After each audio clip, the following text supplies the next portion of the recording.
Vous envisagez d'ouvrir un mur porteur dans votre appartement? Eh bien, suivez-nous dans ce guide en 7 points, condensé en 2 minutes 30.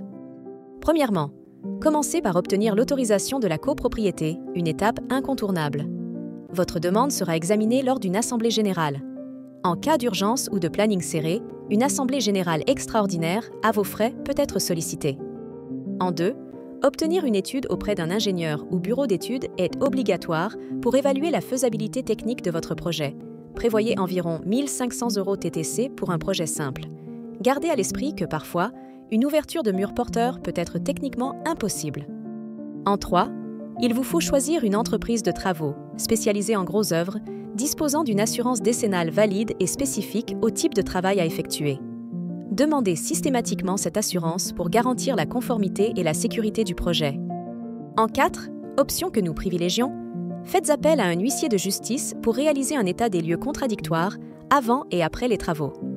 Cette démarche, cruciale pour la protection de votre projet face à d'éventuelles contestations, est non obligatoire, mais elle souligne votre sérieux et peut favoriser l'adhésion des autres copropriétaires à votre projet. En 5, présentez un dossier complet à la copropriété, incluant l'étude de structure, le devis de l'entreprise, son assurance décennale et l'état des lieux contradictoires. Selon la nature de vos travaux, la copropriété pourra aussi vous demander de souscrire à une assurance dommage-ouvrage. Le prix de cette assurance varie notamment en fonction du montant des travaux. En 6, attention! Sachez que l'approbation de votre projet lors de l'Assemblée générale n'est jamais garantie. Par exemple, il est plus facile d'obtenir l'autorisation pour créer une ouverture de la largeur d'une porte au dernier étage d'un immeuble que de décrocher l'accord pour l'ouverture d'un mur entier au rez-de-chaussée. En 7, anticipez les délais avec votre entreprise de travaux pour éviter toute interruption de chantier. Une planification précise est cruciale pour aligner les travaux de rénovation avec les procédures d'approbation. Conclusion.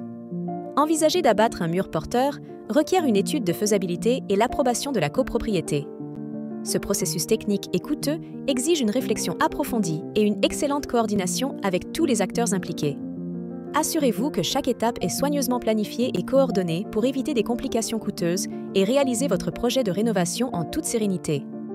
Nous espérons que cette vidéo vous aura aidé. Visitez notre site Travaux Appart Paris pour d'autres informations et vidéos. À bientôt!